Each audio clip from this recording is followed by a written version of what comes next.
We'll start and show the area of relatively small damage, and that would start north of Dalfusky Island here at Calabogie Sound. We're going to cover Hilton Head. We're going to cross Port Royal Sound up into the area where we're going to run into Fripp Island. We're going to see Fripp Island here, heavily revetted island. Then we're going to skip across Hunting Island, Harbor Island, across St. Helena Sound, across Pine Otter Islands, and go on to north of the South Edisto River. We'll fly up the river, come down the side here of Edisto Island, come around the front of Edisto Island, and we'll see where the pier at one time was located right here at Edisto. Then we're going to cross over the North Edisto River. I believe the helicopter and the film crew went up the river for a little ways, came down around Seabrook Island, and then up. I believe they flew back in here and looked at the marina at Bohicket Creek. Then they came back and went up the front of Kiowa Island, and then I believe this first segment ends at the Stono Inlet. And our assessment shows that all the ocean front south of the Stono Inlet, from the point we started down here, really had relatively minor damage, and I would say should be very, very thankful that they were located where they are in the eye of the hurricane.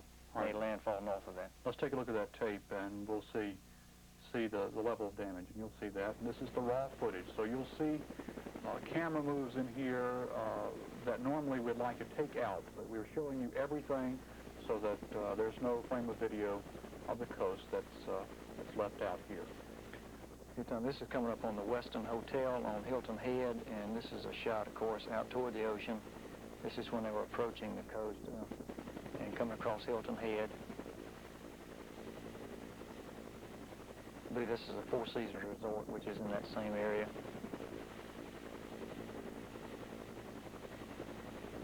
Well, the South Carolina Barrier Islands in the storm of 1893, the major hurricane then, the Barrier Islands were the scene of great death, thousands, but yet casualties now very low in comparison. Well, and I think because of the evacuation, the communication is so much greater now, of course, than at that time. And as I've said, I think Governor Campbell and the rest of the people involved in emergency preparedness did a great job of convincing people, although we had not seen a storm like this in quite a while, that they needed to get out from the low country. Okay, we're moving on from Hilton Head now. Okay, we're now moving up on Fripp Island. We've come up on the other side of Pritchard's Island. We're up on Fripp Island now. It's fairly heavily revetted, and you can see that there was very little damage, if any, here on Fripp Island. Some houses under construction that we passed, but you see most of the people did board up these houses before they left. And with this unedited footage, you can see the homes that are not damaged, and that's reassuring to people, to many people worried who've not had a chance to get down and see property that they have an attachment to, or they own. This is sort of in the heart of Fripp right here with the water tower in the back. And we'll move on up, and you'll see, I believe, a golf course that fronts near the north end of the island. And we're going to see the condominiums that are really on the inlet, on Fripp Inlet.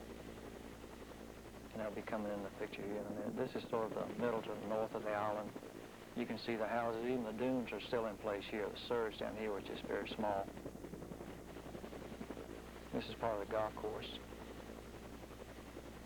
Very little damage to the golf course, even though it's on the Yes, even the spillover to spray didn't seem to do much damage. This is a condominium complex on the point at Fripp Inlet. Now we're flying up the inlet. We came around the corner and flying up the inlet, and I believe one of the last things you hear will be the bridge that comes over Fripp Inlet and goes on to Fripp Island.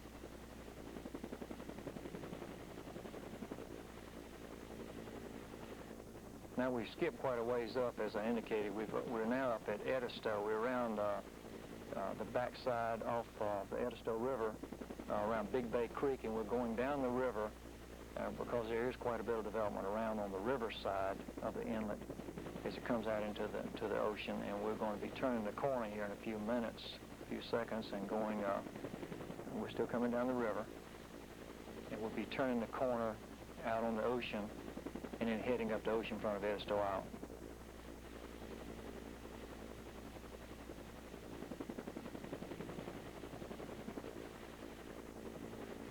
Again, this footage taken by Alan Sharp aboard the helicopter of Governor Carroll Campbell yesterday. That tour began yesterday morning, about 10 in the morning.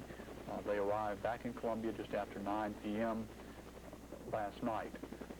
They made several stops along the way. The purpose was to survey the damage to the coast of the state from Hurricane Hugo. And this footage, unedited, this is the entire raw footage shot by Alan. You see most of these houses in this area of Edisto are well set back, and clearly they didn't have much to worry about and because the storm really didn't impact this area of the coast.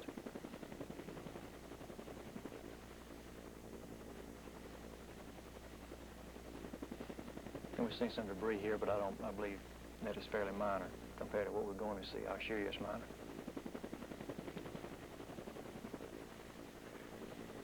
What would account for the low level of damage below the Stono Inlet? Well, I think it's pretty well understood now that the eye of the hurricane made landfall around Charleston, just a little north of Charleston, and the storm surge and the highest winds were, of course, north and east of the eye. On the southern portion of the storm, the winds were actually moving counterclockwise and coming from onshore toward offshore, and that's what caused the surge to be fairly minor in this area. North of Charleston, north of Stono Inlet is where we're going to see the greatest preponderance of damage.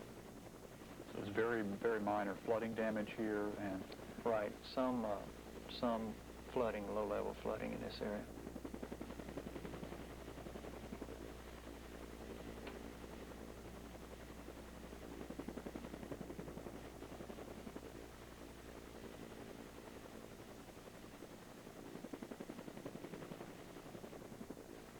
Again, as we look at this, this is all unedited footage, and we're showing you everything we have. We're airing this Saturday night at 10, repeating it Sunday night, Saturday night at 11, repeating it Sunday night at 10. Here again in this area, a frip, very, very little damage, and we're going to get up and cross over the... This is, I'm sorry, Edisto. No, I'm sorry, Edisto. Excuse me, Edisto, and very little damage. We're going across the old pavilion over into the state park. It's reassuring to see all the homes in place, roofs in place here. Right, and I think we're going to realize as we get farther up the coast, these people should be very, very thankful. This is a state park area, Edisto State Park. And this,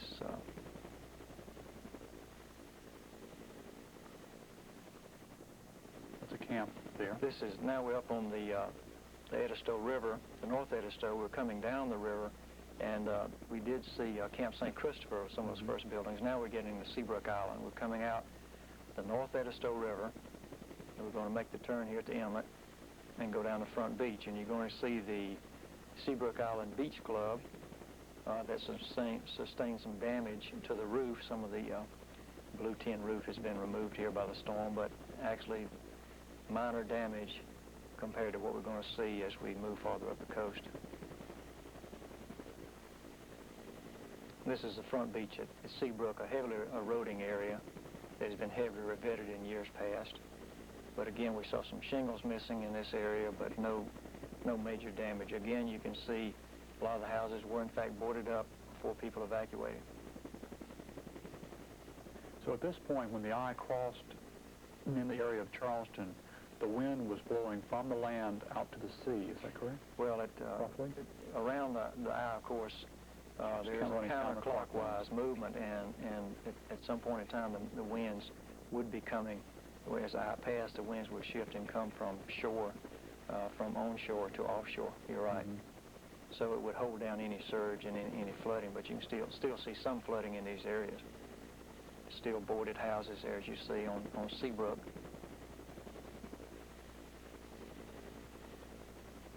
This would hold down the surge? Yeah, it should hold a surge. So now this is a damage up at Bohicket Marina. This is on Bohicket Creek, which is actually behind Seabrook and Kiowa. We've seen Seabrook. Now we're seeing Bohicket Marina, which is actually behind that, and then I believe we're going to go back out and cover Kiowa. Now we're getting on to Kiowa. This is actually down at Beachwalker Park, which is run by Charleston County Park and Recreation Commission. Now we're getting into Kiowa, a very relatively small amount of damage. You see these structures are set well back. This is a well-planned community. They're set way back from the ocean to help them weather storms as the one we've just had, but in this case they were most fortunate that the storm really didn't impact them.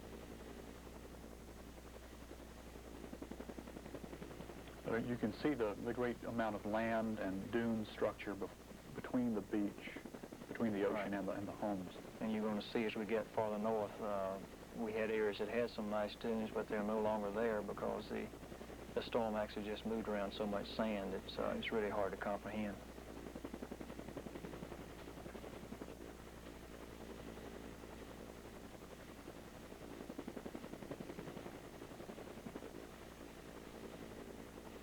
And it looks to be very little roof damage on the condominiums. Right, and you can see the trees here, and you'll make a mental note and compare this area with what we're going to see as we get up farther north, where the eye of the hurricane and this looks normal to the north. Yes, and this is you can see the golf course here is not very disturbed, to be honest, and some flooding, of course, low-level flooding, but lowlands. But I think we'll see a drastic difference in contrast when we get a little further north.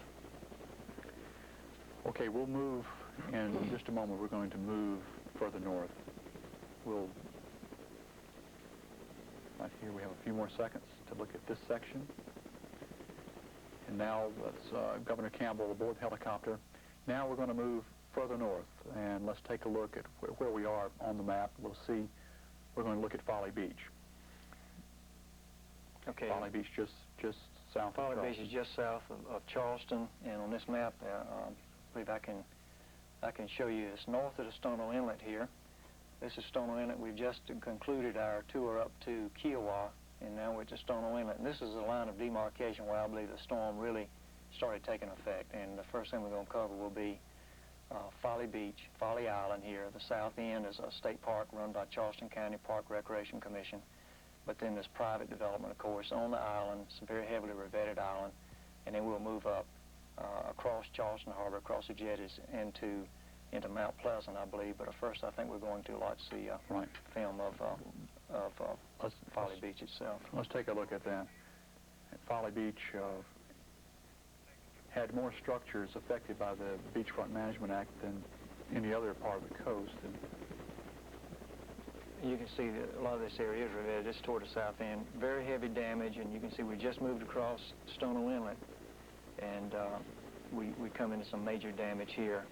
Our landmark out here is the Atlantic House, and Atlantic House is no longer out there. It's lying as a heap of rubble on the beach out at Folly Beach right now. You see homes destroyed, and almost every house out here has some sort of structural damage. Debris is almost everywhere. That was the Atlantic House right there, that red roof that we just passed over. Now we're coming up on the Holiday Inn as a landmark. Holiday Inn at Folly Beach, heavily revetted structure, and I can't tell much from this what sort of damage. Looks like maybe some roof damage, but now we're going on up past that. North on the island, we're still going toward Charleston Harbor and the Charleston Harbor jetties.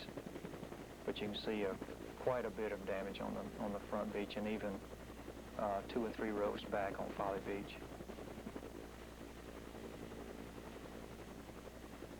Again, this footage is unedited, and with the movement of the helicopter, Alan Sharp trying to do his best to capture specific instances. Sometimes the camera will whip and move. Well, I think he did a great job on this, because the day that he took this, I was also flying, and the weather was certainly unsettled the day after the hurricane, and it was some awfully choppy air to try to film anything in. You can also see evidence of flooding in the middle of the island here, back behind the first and second rows of houses.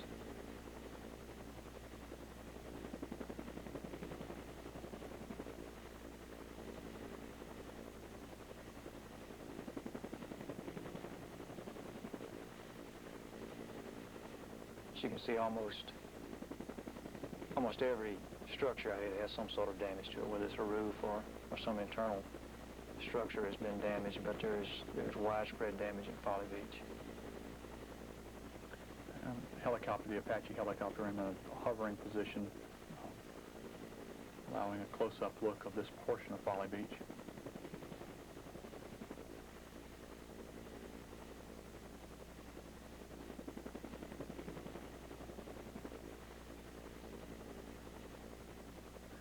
This was taken around late morning yesterday, Friday.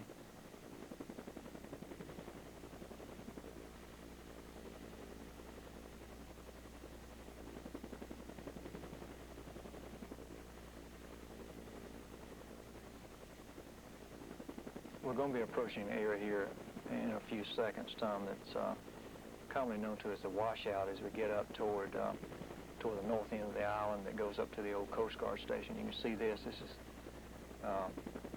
areas that have had some extensive erosion, and we're going to see that area in a few minutes called what we call the washout. And the island was almost cut off up here because of the extensive erosion. See this area here, the road is actually gone that goes up to the north end of the island. Extensively damaged in this area. And then the north end of the island is really cut off at the present time going out to the old Coast Guard station. And we start seeing homes simply blown away from the foundations here in this section.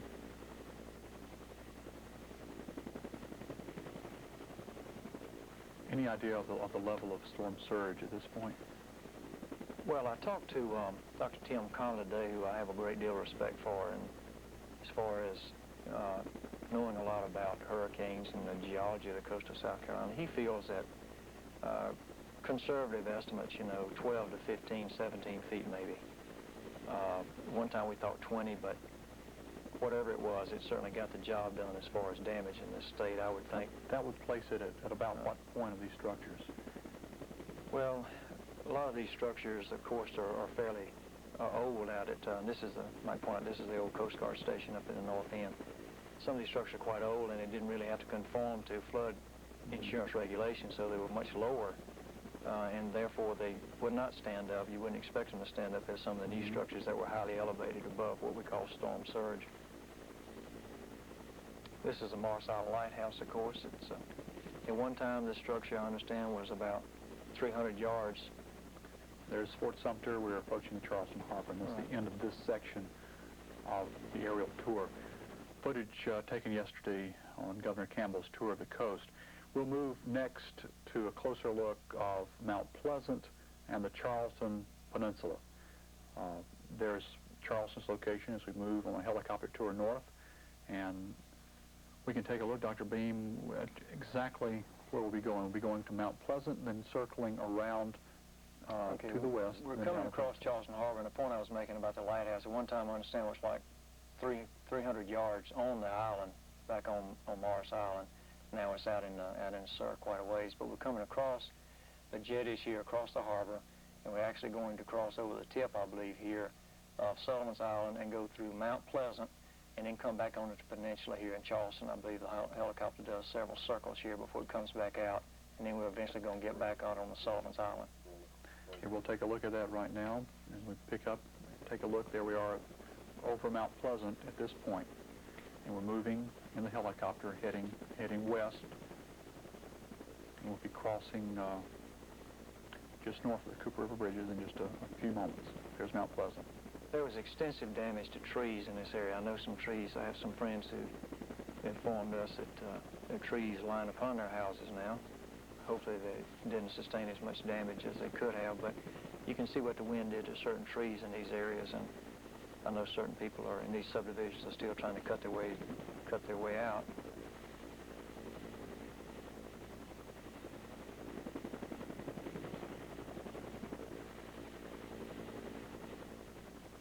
Of course, this aerial view can just show us an overview.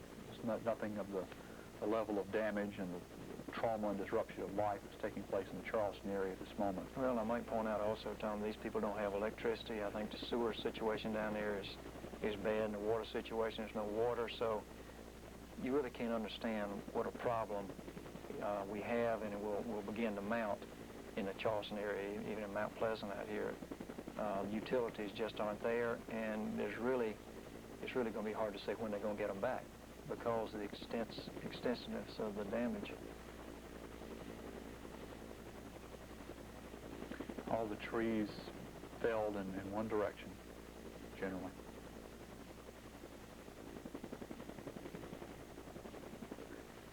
Did most of that occur as the storm approached and the eye approached the coast? Well, I would think so. Anytime at the wall of the eye, you're having winds up to 135 miles an hour, and in certain cases, I still believe that it spawns some tornadoes because of the way it moves certain houses on up the beach. At the wall of the eye, there certainly must be some tornadoes spun off from that even precede the storm and cause problems. But that tremendous wind near the center of the storm, plus the storm surge. But here, I think there's a lot of wind damage that preceded, especially where the trees are knocked down. Okay, here's the twin spans of the Cooper River Bridge.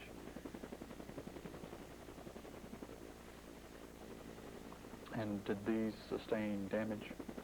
Not that I could tell when I flew over them yesterday, and this tape really doesn't show evidence. I don't see any evidence and haven't heard reports of evidence to the Cooper River bridges. What protected Charleston? Well, Charleston is the peninsula is set back in the harbor, and it has Barrier Islands, which took the brunt of it. And we're going to see that as we go back out to Sullivan's and Isle of Palms. But this is downtown Charleston on the peninsula.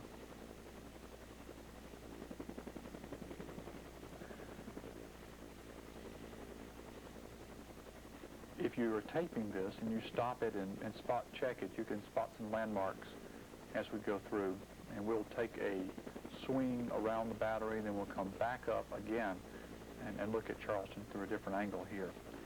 But you can see, if you see the white steeple as we're approaching it, look just to the left of the white steeple. There are two square roofs. One is the courthouse, and the smaller one is the city hall.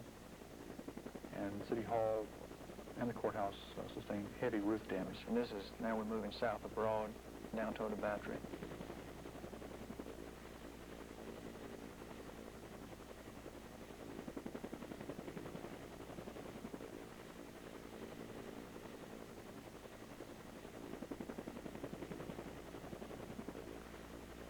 Some roof problems and trees.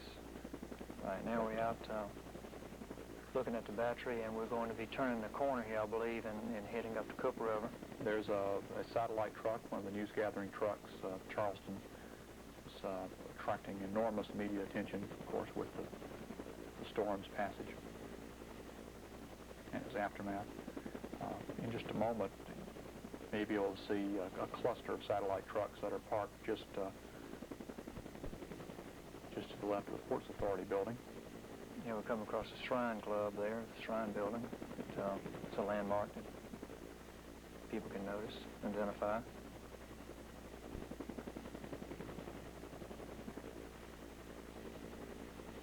And as you look, we'll be passing over the market area.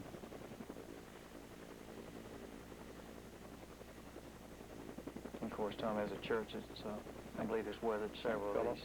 St. Philip's has weathered several of these storms. Okay, there's the market. You see the roof, part of the roof gone, blown away. And we're sort of moving to the right here, is moving up Meeting Street. Mm-hmm.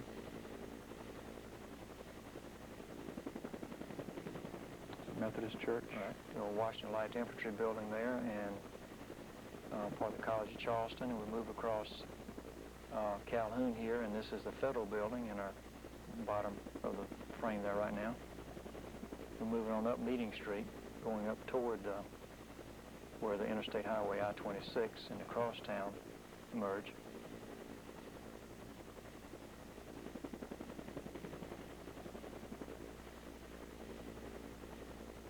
It gives you an idea of the enormous task and successful task of evacuating that metropolitan area before the storm. Well, I think it also points out the problem that of finding the services, the utilities, getting them back in place. The infrastructure for the electrical utilities is almost going to have to be rebuilt, and it's going to take some time, unfortunately. There's the Interstate I-26, and we're turning across the peninsula, I believe, going over toward the Ashley River.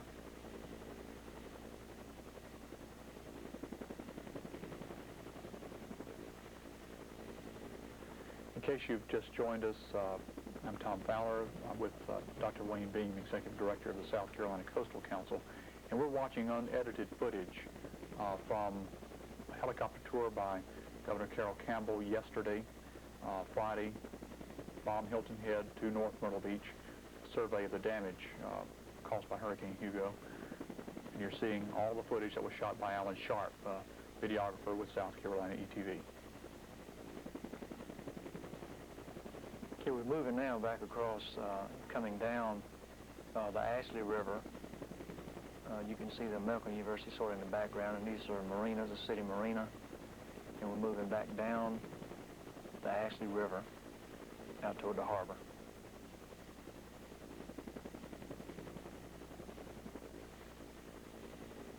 And there, a good shot of the peninsula.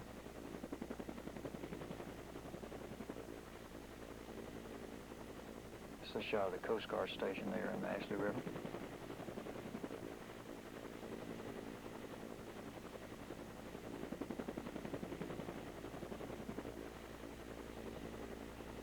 That home is under construction there. I don't believe that's damaged. Right, that's not damaged, as I understand. That was under construction.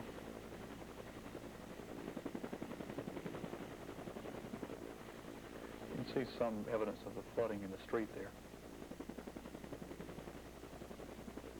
How much water did downtown Charleston have in the streets? Are there reports of that? I understood it was extensive. I don't know an exact figure of how many feet of water, but I know the water certainly overtopped the battery with several feet of water. I just don't know yet. But amazingly, some people rode the storm out down in this area. How many? I don't know how many. But, every one of them must be a brave soul, I would say that, to have stayed here. We had a couple of our staff people who stayed in North Charleston, and we had contact with them up to about 11 o'clock that night, and the next day they told me that would be the last one they would winter, they would weather even in North Charleston. They were up on Montague Avenue, and they don't care to go through another one. Mm-hmm. We're coming up King Street now, heading north.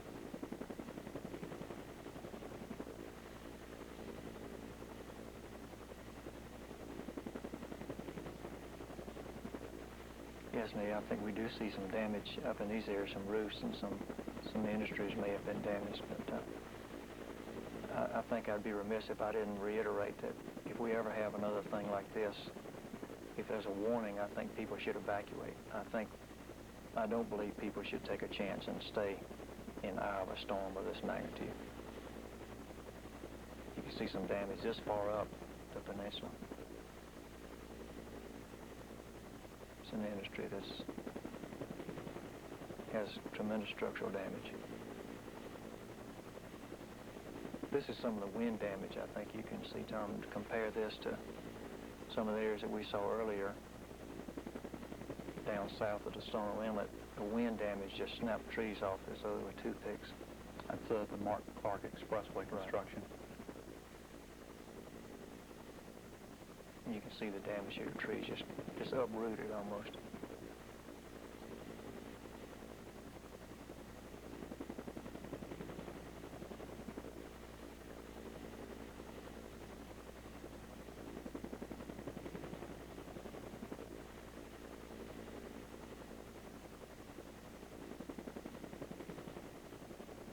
It's really hard to get a sense of damage, I think, even water damage to these structures when you're looking straight down upon them. But I think if you had a more of a oblique angle and get on the ground, you can see there may be some flooding damage or wind damage to these structures even this far back from the shoreline itself. And clearly these areas, again, are without basic utilities. Tremendous hardship on the people in Charleston and the other parts of the Low Country at this time.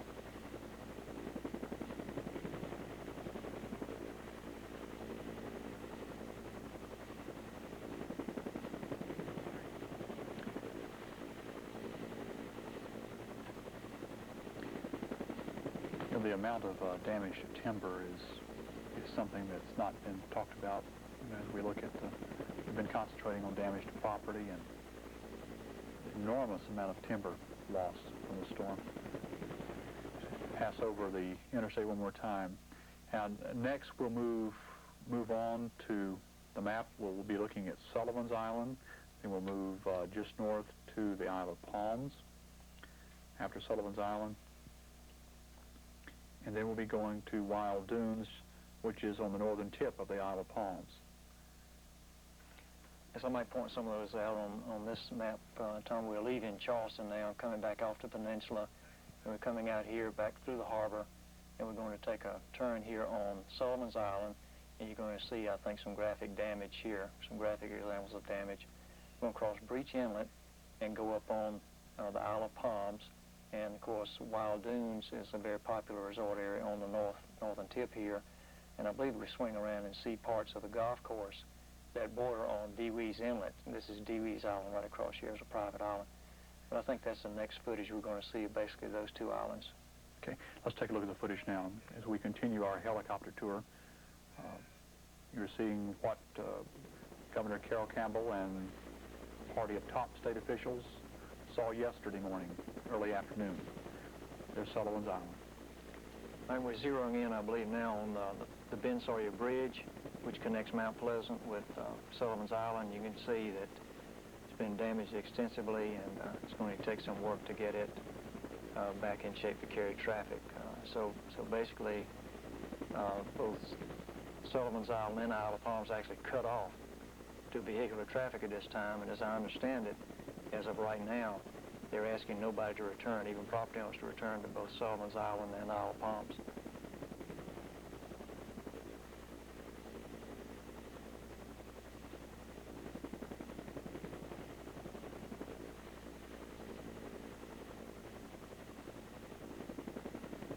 Fortunately, this area had almost 100% evacuation before the storm hit. All right, we're swinging back around now and looking at development here that we're going to see in just a second on the south side of the Ben Sawyer Bridge called Toller's Cove. There were a number of boats out there, and you can see some structural damage. And you can see this damage occurred even though it's actually behind Barry Island. Sullivan's Island's in front of it, and we're now coming up on Sullivan's Island.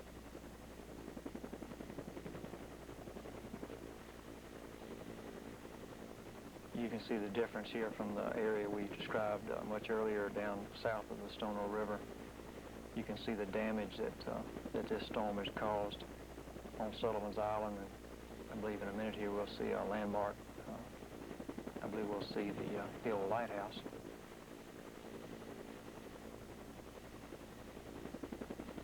And again, you're seeing unedited footage. This is all the footage shot in the helicopter tour. So you're seeing the camera moves, starts and stops. Right, we're passing Fort Moultrie and coming around the harbor side and coming out to the ocean front. And in the background in a few minutes, I believe you're going to see the old Sullivan's Island lighthouse. It's in the top of the frame now, and the distinguishing factor. This is Sand Dunes Club out there that suffered some damage. And the lighthouse, of course. But again, extensive damage to structures near the front of the island and flooding toward the interior of the island.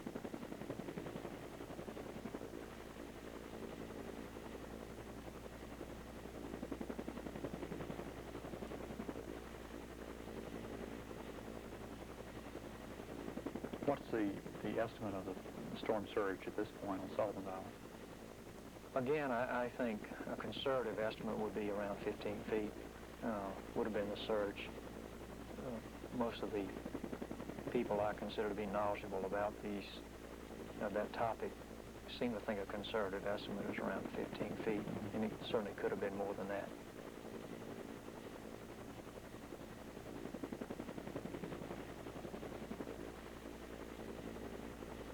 Again, see their houses actually no longer in existence. They've been blown off their foundation. And extensive flooding in the interior of the island, back off the beach. You can see a new creek being cut. Well, it's almost like a new inlet being cut into the island there because of the force of the storm. I think that's the old bunker on Solomon's Island you can see in the background. Of course, extensive damage even to structures that are back off the beach here.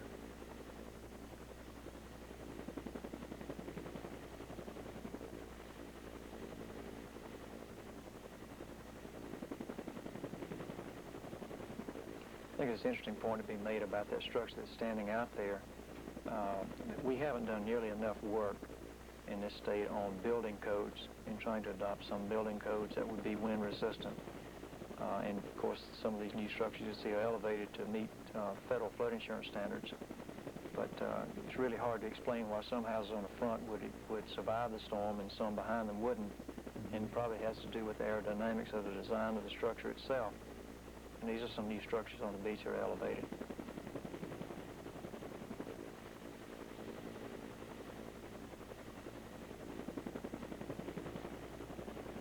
Coming up toward the middle part of the island, and before we get into the Wild Dunes section, which is at the north end.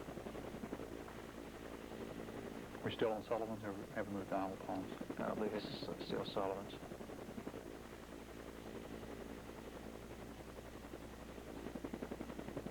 That's right, I'm sorry. We're on Sullivan's, and we haven't come up to Breach Inlet yet. We're on Sullivan's, and we'll be seeing crossing Breach Inlet here in just a minute. And you're right, Wild Dunes is certainly at the north tip of the Isle of Palms. We haven't gotten there yet. There's a house under construction. Used to be. Is that right?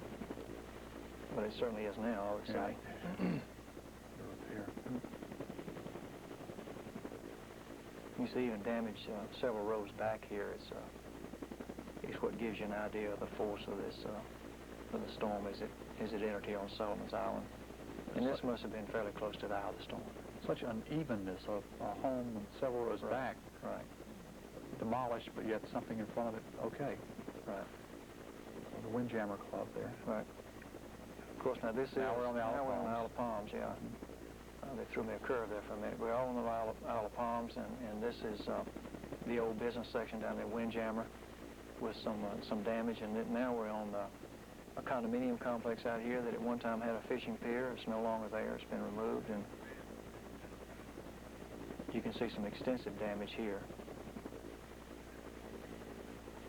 And again, we have now crossed over Breach Inlet from Sullivan's Island. We are on the Isle of Palms, and I think the thing that is really quite interesting out here is the amount of litter that you see and debris that's actually on the front beach. And I think Alan shot some of that while he was putting this film together.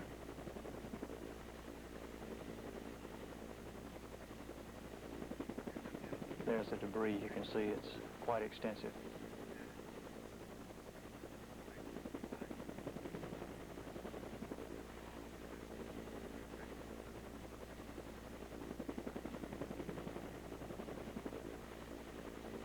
Okay, just a point here that when we crossed the Breach Inlet, we didn't have a very clear shot of that. So when we had the sign saying Sullivan's Island, the very last of that, there may have been some Isle of Palms clearly we shot there. So we might have had a little overlap. We did not have a good shot of Breach Inlet, so it threw us off a little bit as to when we crossed there and we got onto Isle of Palms. And some of those new structures, as a matter of fact, sitting out front were on the Isle of Palms.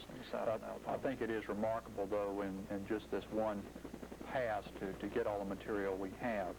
And it was shot in news style, and again, in news style shooting, you'd edit a lot. What we're doing is showing you everything we have. Hopefully this has the visual information you want. Yeah, and I think people may find it a little more difficult to find structures because we're seeing such a small segment of the coast at one time. It's sometimes very difficult to identify structures that they might in fact be interested in, since we're not seeing a very broad panoramic view of these islands.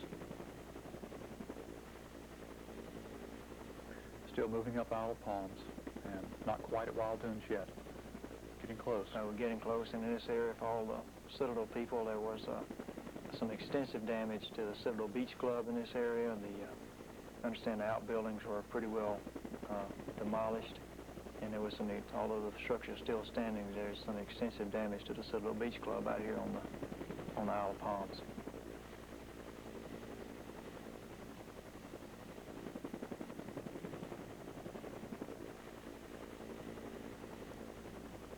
There's a house pushed completely off its foundations into another house in the back.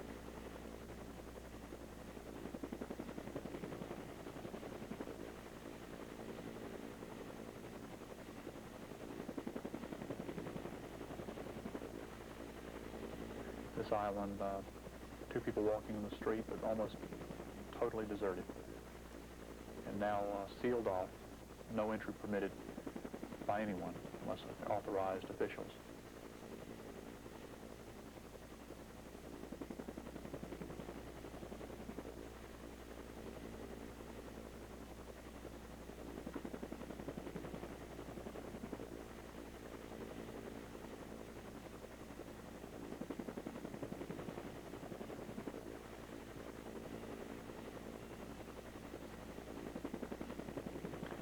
Damage intensifying.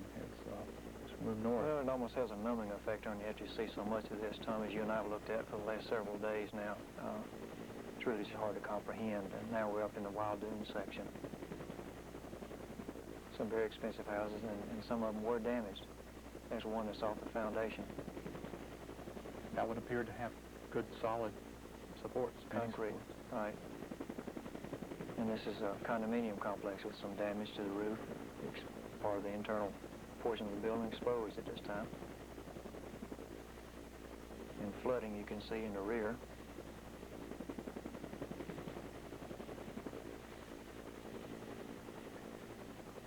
This is Wild Dunes. We're still on the Isle of Palms.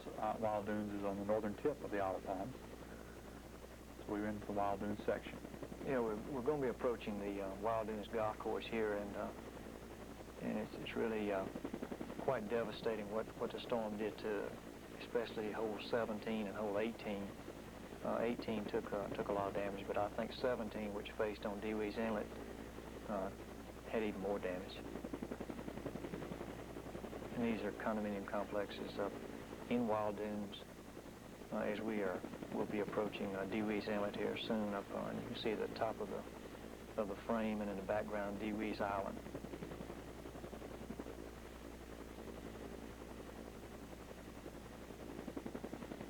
This footage, this helicopter tour, gives us just an incredible feeling of the immensity of the problem of cleanup and rebuilding. Just how many people, how much property, just massive. Well, I think that's true, and I would think all those people who don't live in this part of the state at this point in time should certainly be sympathetic with the tremendous rebuilding effort that faces the residents and the state officials, federal officials, local officials, and hopefully we're going to pull together, and this is going to be a united effort. That's part of the golf course there. Part of the golf course. 17th hole is where it was at one time. The 17th hole. There's not much left there now.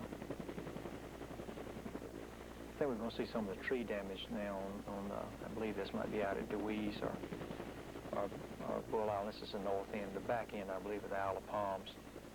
And you saw some of the damage to the trees that the high wind velocity caused. And this is, you mentioned the timber industry up in the, certainly a tremendous amount of suffering is going to be had in the timber industry in this state, I think, in this area. Okay, now we're again showing you everything we shot, and when they go around the island again, as they're doing in this case, you're seeing it just as the helicopter did yesterday. So they're taking you around one more time. And we're back on Sullivan's Island.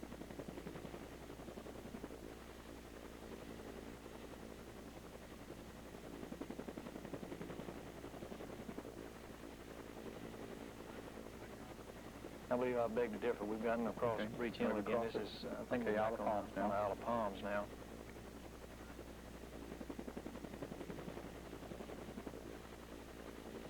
Right, and this is a business district now, the old Windjammer, in the middle of Isle of Palms, and a panoramic view of the north of the island toward Wild Dunes. That's panoramic. Alan shot the first pass very tight, and it's very hard to hold that camera in a moving helicopter very tight, very smooth for very long. And so on the second pass, pulling back wide, seeing a little bit wider shot.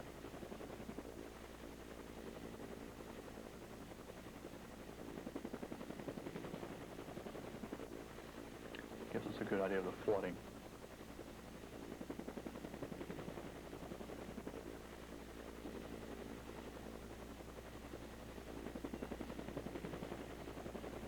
Moving a little more on the interior of the isle.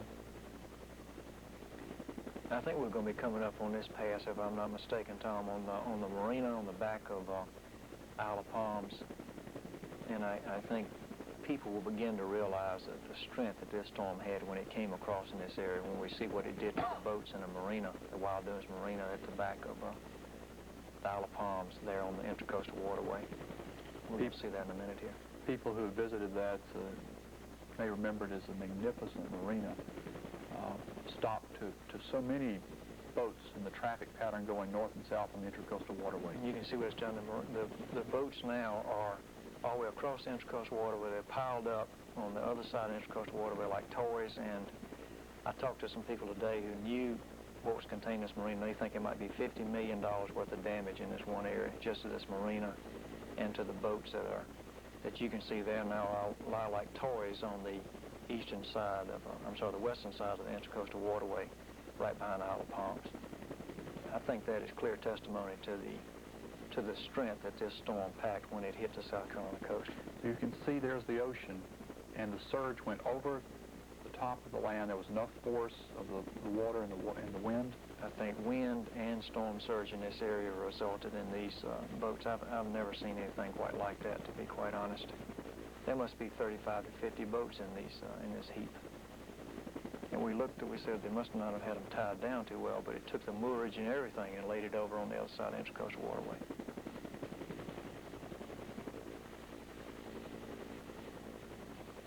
Now we're coming back across the Intracoastal Waterway, passing across the Isle of Palms back into the Wild Dunes area. Now we're in Wild Dunes, part of the northern tip of the Isle of Palms.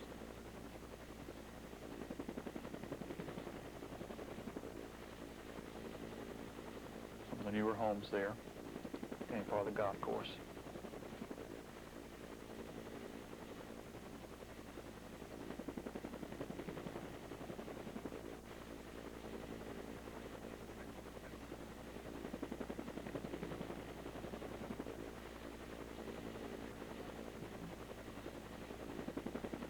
Passing through the middle of the Wild Dunes development.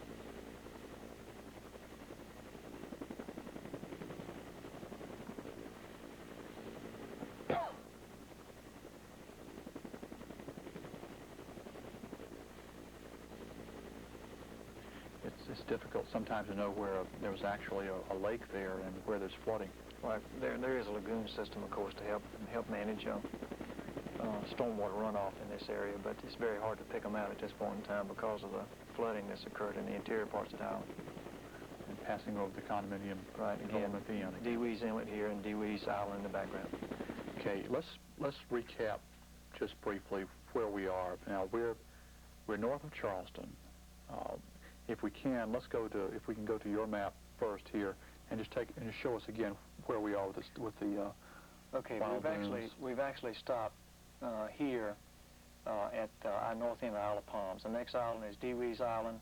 Just north of that is an island owned by the state of South Carolina, Capers Island, run by the Wildlife Department. Okay. Move us around where we were. We went around. We came off the peninsula, came across Sullivan's Island, and then we went up by the Isle of Palms, and we came back around. The marina that we saw was up in this area, and we came back around, and then the last shot you saw was across Dewey's Inlet, and saw Dewey's Island here. And then the progression goes Dewey's, Capers, and then Bull Island, and then this is the heart of the Cape Romaine National Wildlife Refuge, and this is what we call Bull Bay. McClellanville is located a little higher up here. Okay, let's take a look at the large map first. There we are. That's where we are now, moving up the coast. Yeah. Now, show us on your map, Dr. Beam, a little better about where we're going to go. We're going to McClellanville. Okay, we're leaving the north end of Isle of Palms, and I think there's going to be a fairly hurried flyover here past these islands, and we're actually going to get into Bulls Bay and into, this is part of the Cape Romaine National Wildlife Refuge, and McClellanville is back up in here past Lighthouse Island and Cape Island out here, protected, we thought, by a lot of these barrier islands, but you're going to see some extensive damage up around McClellanville. But tremendous wind damage that we found back here in the national forest, the Francis Marion National Forest, back behind Bull Bay. Must have been a tremendous amount of wind there. Okay, as we take a look at the tape, there we are. And this is some of those barrier. I think Bull Island out here, you can see a tremendous amount of wind damage on trees. Palmetto trees are barely distinguishable, actually. There's so much damage to them and to the pine trees that have been out here on this island.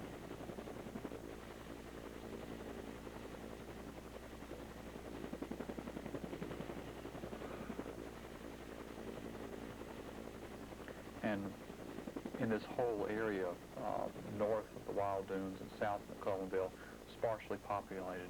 Right, this island is run by the Fish and Wildlife Service, the Department of Interior, the Wildlife Refuge. Now I believe we've seen some areas on the other side of the waterway, and just seeing some of the damage, and this is the area I think that's most clearly evident where wind damage was so terrific in this area. You can see what it's done to trees. Snapped them off like toothpicks in this area. And as I said earlier, there must be some extensive damage in the national forest, which is fronts the Intracoastal Waterway here behind the Cape Romaine National Wildlife Refuge. We're entering the McClellanville area yet? We're getting close into that area. I think you're going to see it. I saw numerous foundations of houses in some of these areas back here and I believe this is one we're coming up on now in the shot. It shows where a house was located one time, and this is even back behind the marsh, behind the Cape Romaine National Wildlife Refuge. Now we're moving into McClellanville, and you can see what it did to some of the boats here in McClellanville. This is the Intracoastal Waterway, McClellanville, and we're actually going up, we're going to find, this is Jeremy Creek. You can see the extensive damage to some of the seafood processing areas here in McClellanville. And Tom, I think you might mention some of the flooding that is quite evident here in this area. We'll see in just a moment a school that was an evacuation area where the people of McClellanville gathered, many people gathered, set far back from the ocean, from the water, assumed safe. In just a moment you'll see it. It was completely surrounded by water. And Alan Sharp talked to one of the people there at the school. The governor's helicopter landed at the school yesterday, and when he saw the people waving there, surrounded by water, just to reassure them of the support of the state and trying to find out what could be done to help them. In just a moment you'll see that, and that they had waves against the side of the school, according to one person who was there at the school. You can see the boats up. We're going to go back across before we see the school. Some of the fishing fleet there in McClellanville.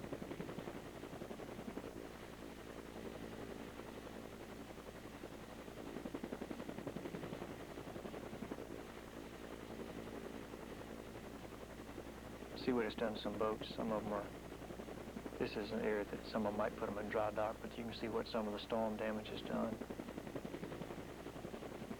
If it pushed a boat that high, the surge was at about what point here? Any idea?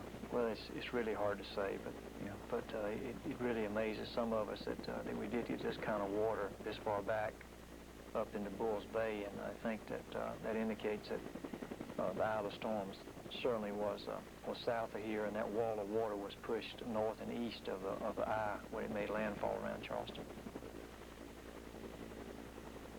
So as you'll see when we approach this school, there's some very fortunate people with the wall of water that was so close to this school, pushing those fishing boats up on the land like that. There's the school evacuation area. And you'll see when we move around with the helicopter, the power of the water when it rearranges the cars parked in the parking lot into one jumbled mass of metal. That was an evacuation area. And you can see the water that's remaining after the storm. There were waves against the side of this during the storm. There you see the cars. You can see the power of that water pushing, rearranging thousands of pounds, tons of metal. Okay, at this point, we'll move in just a moment.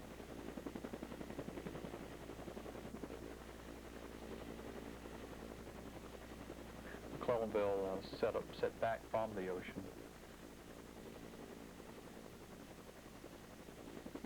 Tom, I think this shows a good example of this storm didn't just pick out people in the Barry Islands. There are people who are certainly suffering from the consequences of this storm who are not people who have just second homes on Barry Islands, but they're people of moderate income who are certainly suffering because of the hurricane that hit this state. They came back over the school. The helicopter yesterday landed at the school, and they met with people from the McClellanville community.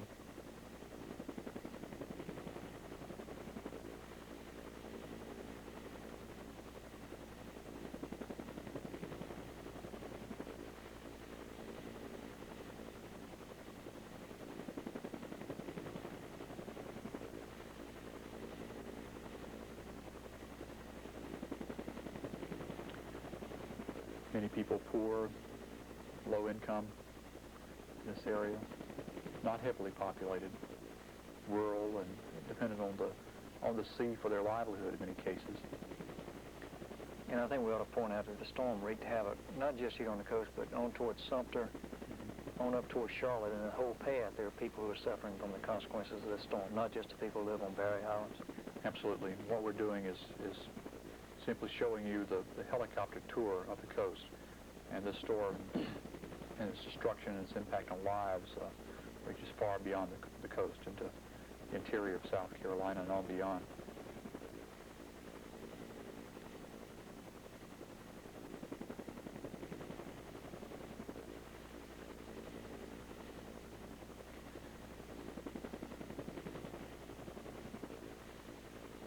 In a very relatively remote rural area near McClellanville.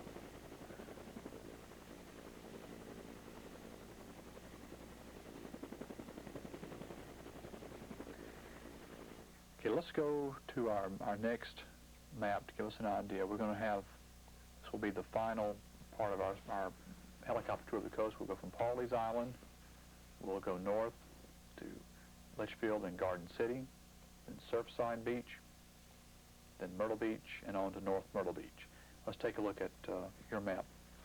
Okay, Tom, what we've actually done is we're going to move now. We're making a big jump here from McClellanville in this area, going across, we're jumping all the way across the North and South Santee Rivers, across Winyaw Bay, and we're actually going to end up on what we call the Waccamaw Neck, which is just north of Georgetown. And the first footage, I believe, is going to be Deberdew Colony, which is here, and this map is of such gross scale, you're not going to see little islands out here, but Deberdew, and then we're going to Pawleys Island, and into Litchfield, and then from that we're going to cross over and to Murrells Inlet, and Huntington Beach State Park, of course, is right there. We'll cross the Murrells Inlet jetties, and we go to Garden City, and of course the tip down there is where the jetties are. We move up Garden City, and then from there we bleed into Surfside Beach, and then from Surfside Beach into what I call South Myrtle, and then Myrtle Beach, and then Briarcliff Acres, and then on up into North Myrtle Beach. Okay, let's take a look at that, and we'll start off just north of Georgetown. This is Deberdew, and a lot of this was behind the seawall, and you be able to understand that just tremendous surge here damaged these houses. Some of these houses, I think, cost the construction alone between $500,000 and $1 million. And you can see what the surge did here. It destroyed some of these houses.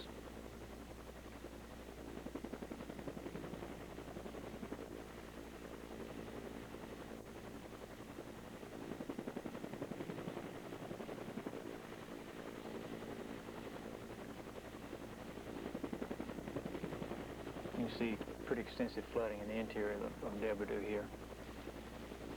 And you see the tremendous...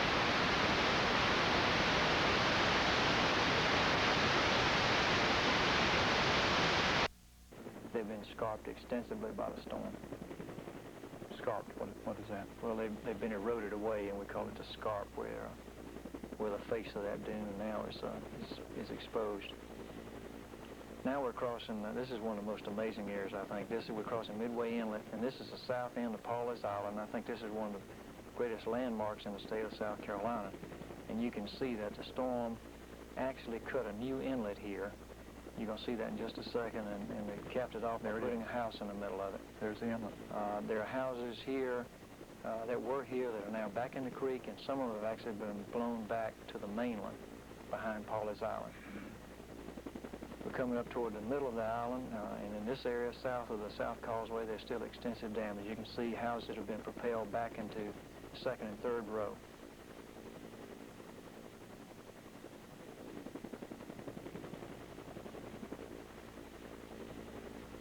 The houses in the middle of the island seem to have fared better than those certainly down on the south end.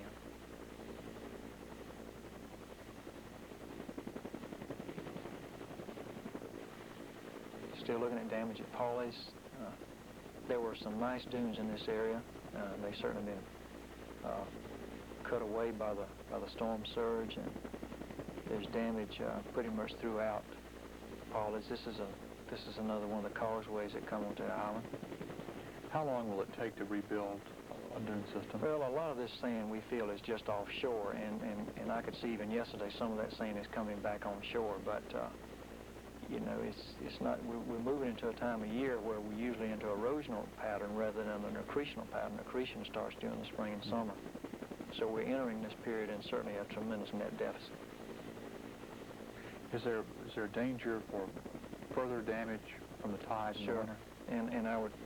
And I would like to say that we are considering an emergency order that we hope to be issuing in the next day or so. That's going to allow people to push sand or bring sand in from, as long as it's compatible sand from external sources, or push sand from the mean low water up toward their houses to get some protection. And of course, we already at this time have an emergency order in place that allows people to use sandbags to help protect structures. But the beach face has been lowered dramatically by this storm. This is the Pawleys Island Pier Village, and you can see there's no longer a pier here. It's been destroyed.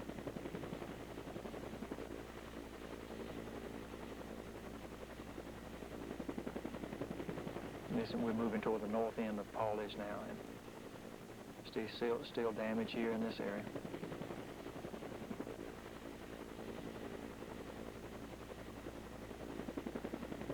If you've just joined us, we're looking at unedited footage taken yesterday aboard Apache helicopter of the South Carolina National Guard with Governor Carroll Campbell, other top state officials, Alan Sharp from ETV, shooting the pictures. And you're seeing them as they were shot, going from Hilton Head to the southern part of Litchfield, and now we're into some of the development at Litchfield.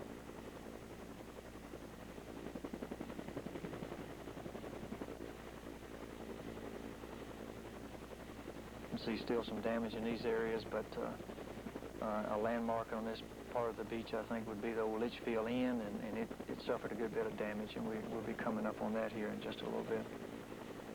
This is the Litchfield Inn here, and you can see there's some damage to some of the cabanas on each side here. There's one there that has some damage.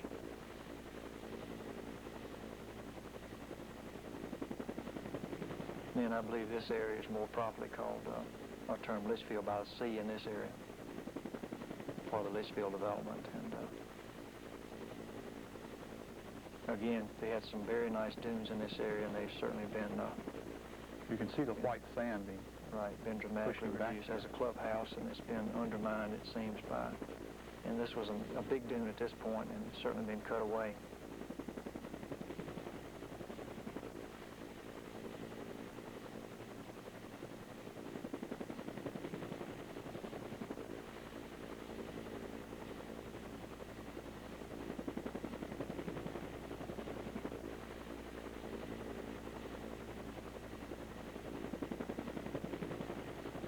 I think this area is probably better term North Litchfield we're getting into now here. Dunes still in place there, pretty much. Right, not as extensive a damage as we've seen in some of the other areas.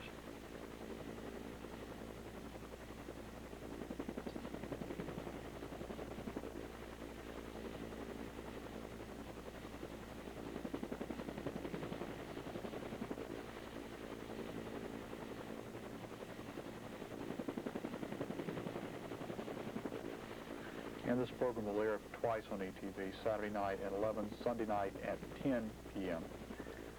Okay, we're crossing Burles Inlet now, and this is the south end of Garden City. You see there's some very nice homes out here, and one thing that helped save these houses, I believe, is that there was sand pumped up on the north side of the north jetty there, and there's a good bit of sand, a tremendous volume of sand that is built out in front here and accreted, and it certainly didn't hurt to have that amount of sand out in front of some of these houses. But as we go a little farther north here, I think we're going to see some of the, what I consider to be some of the worst damage we had. In one area, I think there's like, out of 15 homes on the front of these, 12 of them we couldn't account for, they're gone. And some of them were unfortunately propelled into houses behind them. With all the damage, though, this the point of Garden City, this is remarkable. The amount of damage here compared to the damage south and damage north of it. Right. It did quite well, and this snow road there is covered with sand.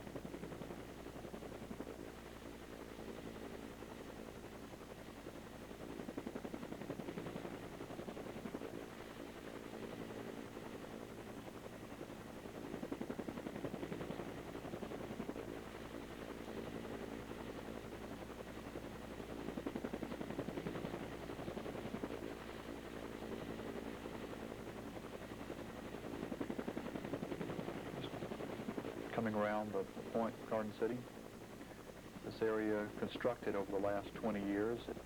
20 years ago, just an enormous, magnificent set of sand dunes at the end of Garden City. In the last 15, 20 years, large, very beautiful homes built on the point of Garden City.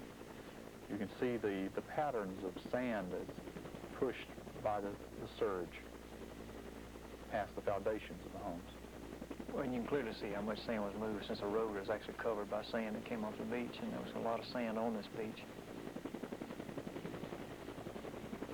And now we'll start moving north.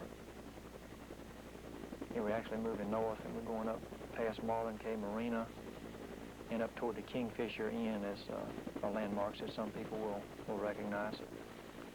This is, of course, down toward the point, and now we're beginning to move north.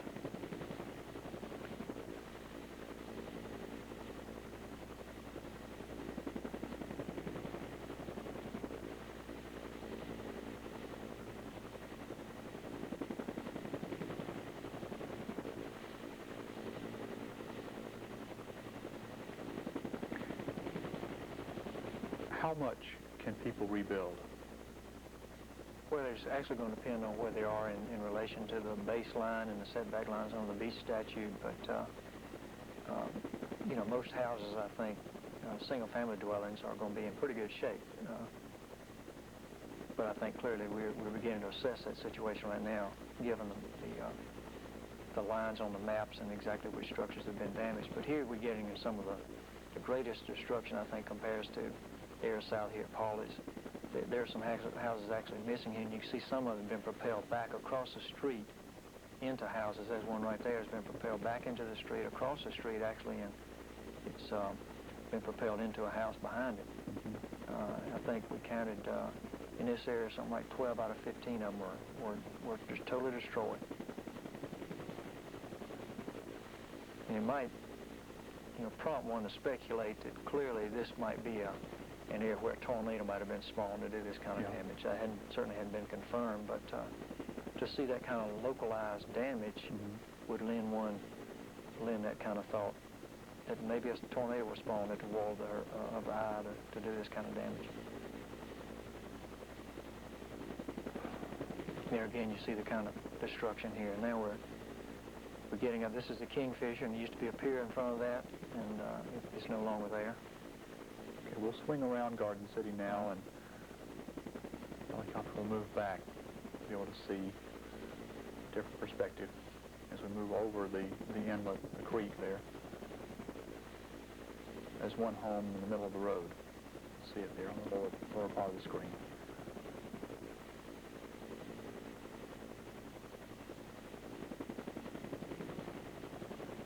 And this was a heavily built-up area, and you can see gaping holes, empty land. You can see the Kingfisher Inn out there, and this, I think, at one time was called Sam's Corner, right behind Kingfisher, and of course the pier was there. It's been there for some time. It's no longer there. It's obliterated by the storm.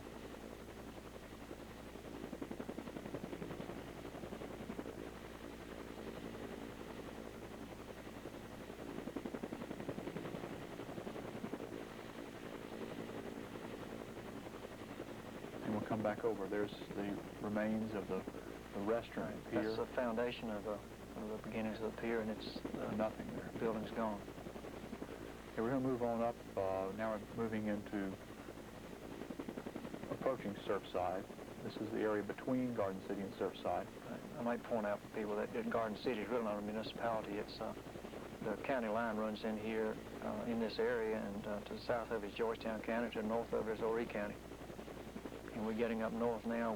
We'll pass out of Garden City, and this is still some Garden City, some extensive development they've had there. We'll move up into Surfside Beach here in a few minutes.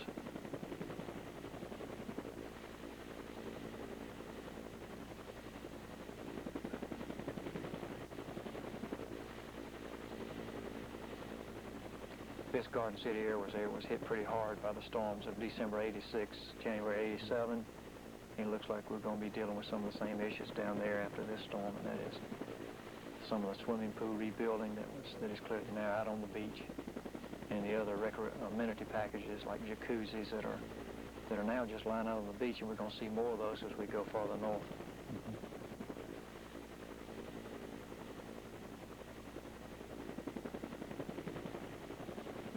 Now we're into the Surfside area, I think, now. Yeah, we're moving into Surfside Beach. You can see there was pretty extensive flooding, it appears, as we move inland off the beach. This is a day's inn there at Surfside Beach. And their pier, of course, is no longer there.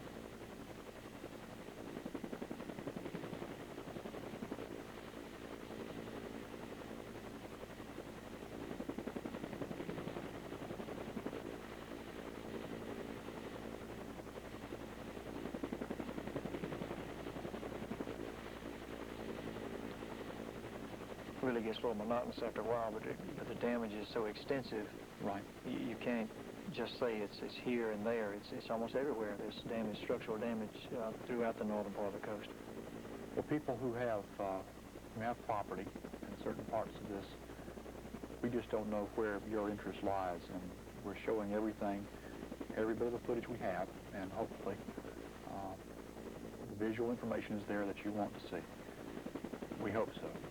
Moving in some of the campgrounds now in what I call South Myrtle Beach, northern part of Surfside, up in the southern part of Myrtle Beach, and you can see clearly the wash over here. So the tremendous amount of water that must have come across this area to wash the beach back into those areas, as you can see here.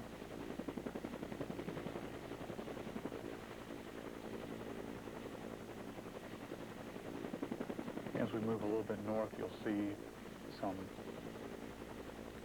trailers there, some modular type homes that have been extensively damaged. Well, Alan Sharp will move his camera around a little bit, and you'll see that.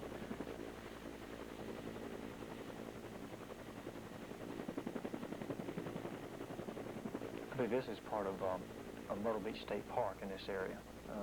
Again, really some damage to the front dunes out there, but since it is such a low-intensity development, it wasn't too bad. And we're actually going to be getting up pretty soon here into Springmaid Beach.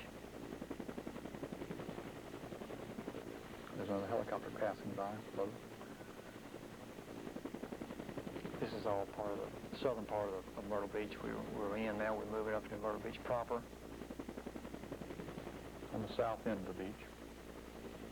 And some of this area in here was renourished by the city of Myrtle Beach to the tune of about $4.5 million 3, 4, 5 years ago. And I would say, I'd have to speculate that amount of sand they put on the beach was probably well worth it in this storm. I think the damage would have even been worse had it not been for the volume of sand that was present in front of some of these structures.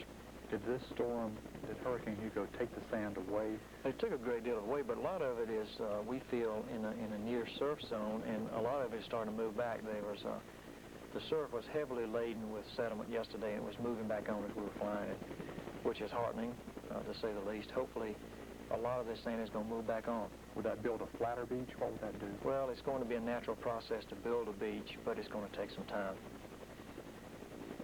And clearly, we think that the answer up here, because of the extensive development, is to move forward as rapidly as we can with the renourishment project in the Grand Stream. Passing by the Swamp Fox roller coaster.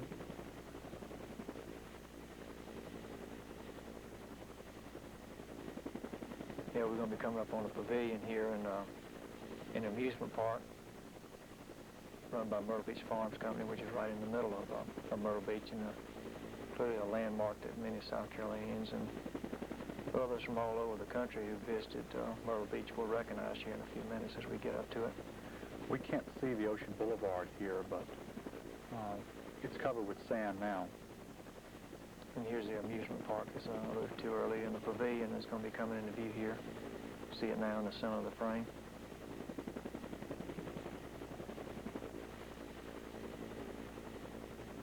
Of course, people are back into Myrtle Beach now. There were people waiting, as a matter of fact, on Highway 9 as we flew over yesterday morning, waiting to get back into North Myrtle Beach as we got in there around 10:30, 11 o'clock.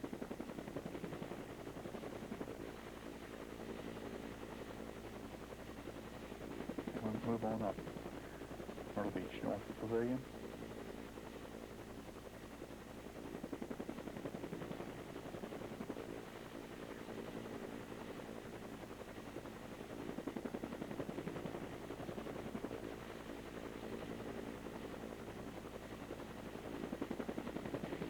We don't seem to see. We're a little farther away from we're a little higher in the air, a little more offshore, but not the massive destruction of further south. No, but I think as we get farther up, actually in the North Myrtle Beach, there are more and more pools and erosion control devices that are damaged, and if we were a little closer, I think we could see some of that. Mm-hmm.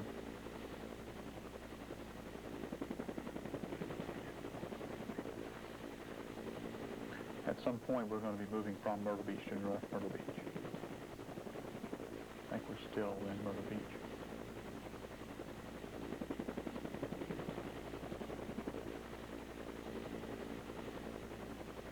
Yeah, that was an area, I believe, that was down in the area that I would call down near the old Ocean Forest Hotel, and now we're moving on up the beach here.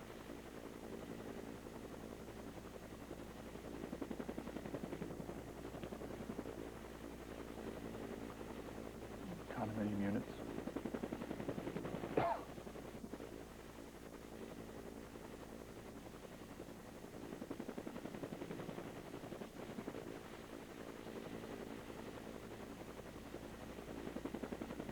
You know, this is the area of residential houses here, and this is more near that area I was talking about, the area which Are we in North Myrtle Beach? No, this is still Myrtle Beach. Okay.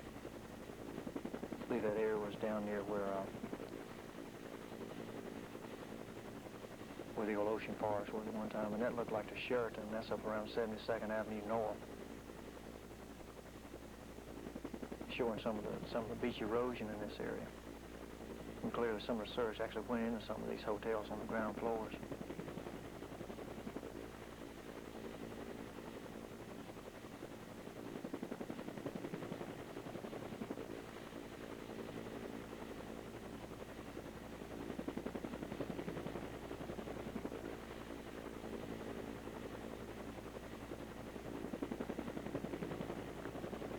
Now we're in North Myrtle Beach. I think we moved into North Myrtle Beach here. Again, in this area, we had a good many pools damaged, it appeared, and extensive damage to some erosion control devices. And that's one of the piers it's gone. It's no longer there.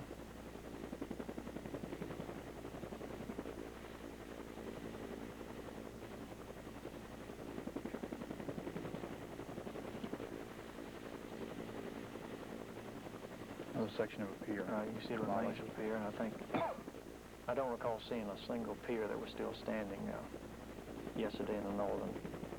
Will the piers be able to rebuild? Well, we certainly hope so, because they're used extensively, but it's a matter of economics, and all I can say right now is I certainly hope they'll be rebuilt. It's certainly a part of the heritage of the state, I would think.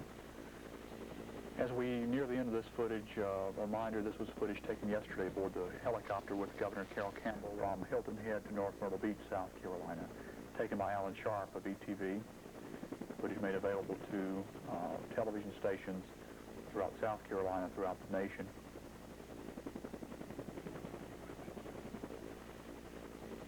As you see, you can see the light getting low there. They started the tour about 10 in the morning, ended up at sunset, flying the length of the coast. You can see it damages this far up the coast, and we're some distance now away from where the eye of the hurricane made landfall in Charleston. You can see we're in North Myrtle Beach, and there's still structural damage.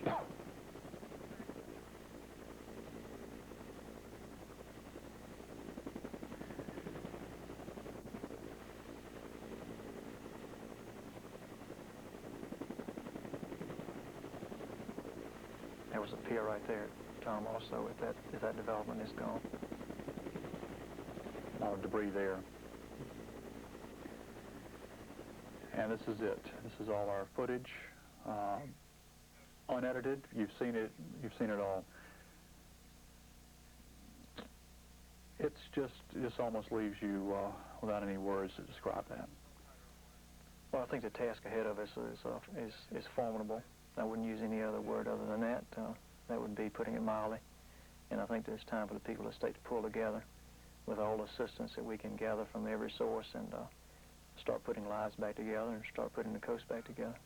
As far as the Coastal Council, what are you doing now? Well, we're trying to get regroup as everybody else is down there. We have an office running in Charleston with no utilities. We're trying to operate out of Columbia, and we're certainly going to be moving some people probably who are located in Beaufort in our offices to try to move to the northern parts of the coast to try to assist people in complying with statutes that we have to implement. And we will ask people to be indulgent with us, because we have to put some things back together also, but we will try to meet every demand that's placed upon us, I'll assure you. Has any other part of this country experienced what we've experienced? We are, some rankings have our tourism industry as #1 in this state. We're looking so heavily to that industry as the growth industry for the latter part of this century. Where are we now? Well, I'm very concerned about that. I hope people across this country and throughout the world will realize that South Carolina we're going to make a tremendous comeback from this, and we're going to have a tremendous tourism industry in this state. I think there's no doubt about it. I think the people of the state and the government officials are committed to that, and I think I speak for the people of this state that, we'll come out from under this, and we'll have a tremendous tourism industry that we can be proud of. Did anyone on your staff ever have any sense of the kind of impact of this? You have the specialists. You're the people that deal with it throughout your careers. Well, we knew it was going to be bad. We started tracking this thing early on once it passed Puerto Rico and did some damage there.